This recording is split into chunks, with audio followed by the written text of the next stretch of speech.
Olá, meu nome é Eber e aqui é mais um vídeo no meu canal onde eu vou falar um pouquinho sobre o .NET Core RC2, o Release Candidate 2, que a Microsoft anunciou no dia 16 de maio deste ano, de 2016.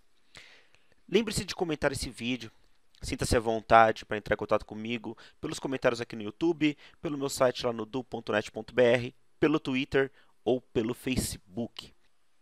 Bom, o que aconteceu foi que em 6 de maio deste ano, a Microsoft anunciou o seu roadmap para o .NET Core 1.0.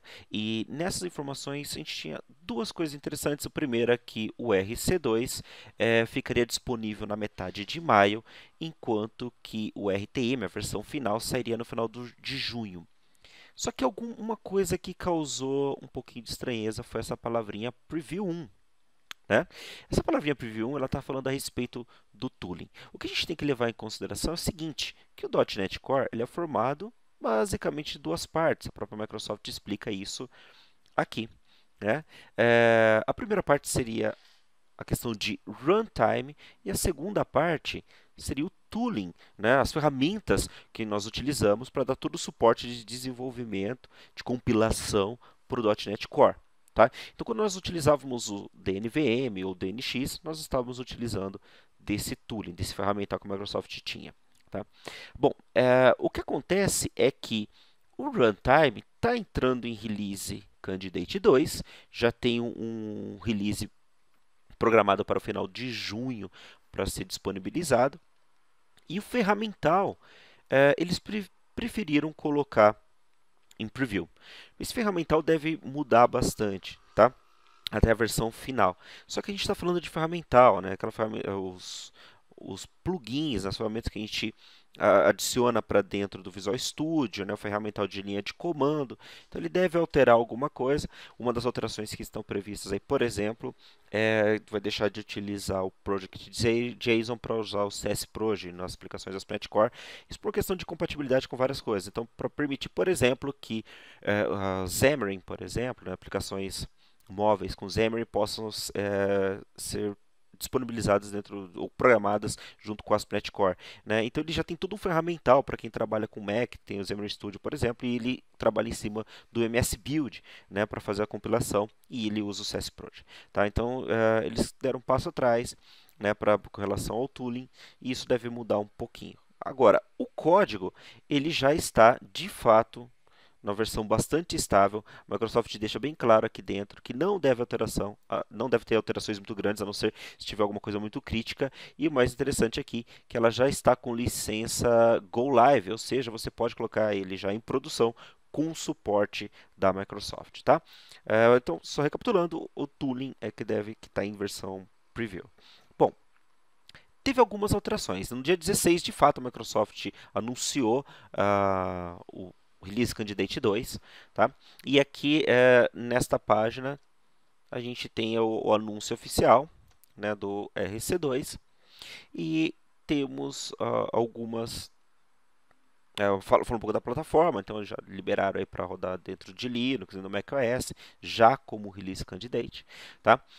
E eles liberaram aqui dentro desse site, .NET GitHub IO, lá no Docs, né, como é que a gente migra do DNX para o .NET Core CLI. Tá? Então, algumas coisas que eu queria destacar aqui é que é o seguinte, agora a gente não tem mais o DNX, como eu falei, né? Nós não temos mais o DNU e nós não temos mais o DNVM, né? Tudo agora é o .NET, tá? Além de ser o .NET, mudou alguma coisa com o formato que a gente chama as aplicações, né? Então, a gente usava DNX Web, a gente criava um command dentro da nossa aplicação e a gente chamava o DNX Web que dentro da nossa aplicação no Project JSON nós informávamos que o web seria botar o Kestrel no ar, tá? Então teve uma alteração aqui no tooling. Lá no ASP.NET, o ASP.NET também teve algumas alterações, tá? Então a gente teve algumas coisas, tem que mudar um pouquinho o código, mas não é algo tão complicado assim. Mas uma coisa interessante agora é que o ASP.NET Core ele é uma aplicação console application, tá? Então, tá vendo aqui que nós temos o program main e é ela que põe a aplicação para rodar. Então, vou definir aqui que eu quero usar o Kestrel, estou falando qual que é o diretório corrente, qual que é a minha classe de startup, eu dou um build, eu monto o meu host e depois no run o meu host entra no ar, tá? Ele coloca a porta para rodar. Então, no site ele fala algumas coisas de algumas alterações e nós temos vários links aqui de como eu migro do DNX para o .NET Core, aquele que eu mostrei anteriormente, e do ASP.NET 5 RC1, né? Ainda chamava 5, apesar do Microsoft já ter anunciado que seria ASP.NET Core 1.0. Como é que a gente migra do 5 para o Core 1.0, tá? Então, nesse outro site aqui é o site de migração.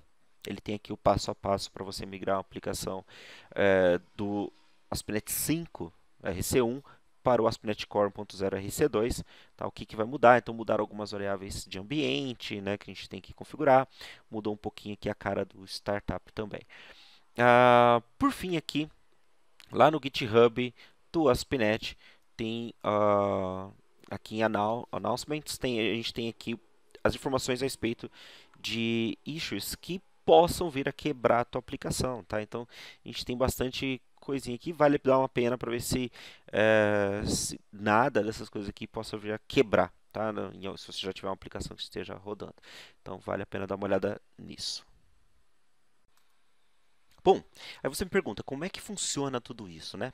Para instalar e pôr para rodar, você vai entrar no site .net, .net, cai lá no site da Microsoft. Aqui nós temos o .NET Core. E é possível fazer o download aqui para cada uma das plataformas que você esteja trabalhando, Windows, Linux, Mac ou Docker. Aqui no Windows, nós temos o download oficial para funcionar aqui com o Visual Studio, né? Então ele vai instalar todo o tooling do ASP.NET Core dentro do Visual Studio. Tá? E também temos o download aqui do SDK para fazer as linhas de comando. Eu já fiz o download dos dois, então o meu Visual Studio já está atualizado. É importante que o seu Visual Studio esteja no update 2 para conseguir fazer a atualização. Tá? E também já fiz a instalação do tooling para linha de comando. Então aqui, como é que ficou no meu Visual Studio? Vou criar aqui um novo projeto. Então percebam que a gente já tem aqui, olha, já foi alterado de vez, né? Já estava chamando de ASP.NET Core, mas de fato foi alterado aqui na aplicação com o nome ASP.NET Core. Vou criar uma nova aplicação aqui. Vou fazer o Web Application, então aqui é mais uma alteraçãozinha que a gente percebe, né? A gente já tem também ASP.NET Core, né? Eu tenho os templates para ASP.NET Core direitinho. Ok, ele vai criar uma nova aplicação. Pronto, a aplicação está criada. Aqui no Startup, as coisas ficaram muito parecidas com o que nós já tínhamos. Então, aqui, por exemplo, nós temos a configuração dos serviços, né, que a gente precisa adicionar para que possamos usar. Então, o Add MVC, que nós vimos em outros vídeos aqui também. Né, e a configuração do pipeline da aplicação. Né? Então, é aquela história. Primeiro ele está adicionando os arquivos estáticos. Aqui ele está usando também o Identity, o ASP.NET Identity, para poder verificar a parte de login. E, por fim, o MVC. Tá? E aqui ó, no program.cs, né, como uma aplicação console agora .NET, a gente tem a configuração da aplicação aqui dentro. Tá? Para rodar essa aplicação aqui, eu vou abrir o Conemu. Já falei dele no primeiro vídeo aqui da série. Deixa eu dar um zoom aqui. E lá para a pasta onde está a minha aplicação. Então, essa aqui é a minha pasta. Tá? Nós fazíamos, né, anteriormente o DNU Restore para poder baixar os pacotes dessa nossa aplicação. Bom, como ele foi descontinuado, nós temos aqui o .NET Restore, faz o restore da nossa aplicação. Pronto, já foi tudo feito. E para rodar a aplicação, o .NET Run. Então, aplicação console, todas as aplicações .NET Core serão aplicação console. Pois para rodar aqui, há uma diferença que acontece, né, que achei um pouquinho chato aqui em relação ao .NET, a .NET Clean em relação ao DNX, é que o DNX rodava a tua aplicação sem precisar compilar. Né? Se você olhar agora, você vai perceber que lá na pasta da tua aplicação, vai ter, deixa eu dar um stop aqui para a gente perceber, ele criou uma pastinha bin, E dentro do bin a gente tem o debug, como era antigamente no ASP.NET. E aqui a gente tem mais uma pasta .NET Core App 1.0 e a gente tem a DLL da nossa aplicação, né? No caso do DNX, nós não utilizávamos, nós não tínhamos a criação de DLL, a aplicação entrava no ar, até que a gente tinha algumas facilidades, era bem mais rápido para rodar em tempo de desenvolvimento, era bem bastante interessante nesse aspecto, tá? Então deixa eu voltar aqui de novo, .NET Run, vai botar a aplicação no ar. Pronto, ela está rodando aqui na porta 5000. Localhost 5000.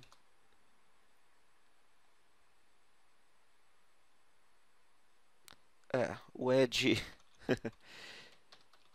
tem esses probleminhas. Localhost 5000. Se a gente abrir lá o Conemus, a gente vai ver que ele deve estar recebendo as requisições.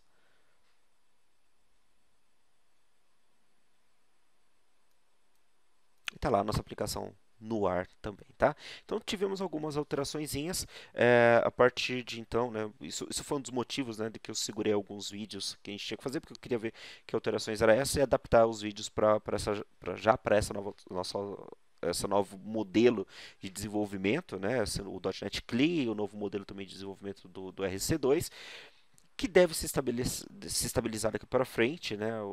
No caso, o modelo de desenvolvimento já deve estar bem estável, o código deve estar bem estável, que pode mudar alguma coisa no ferramental, né? Então o ferramental pode alterar, já que ele está em Preview 1, isso é um indicativo de que alguma coisa vai alterar, mas o código é muito mais estável. Já com suporte da Microsoft para poder entrar em produção, inclusive, tá? Então a partir de agora os vídeos vão seguir essa linha, usando já o .NET CLI, usando já o novo formato que apareceu no RC2. Bom, era isso que eu tinha a falar para vocês.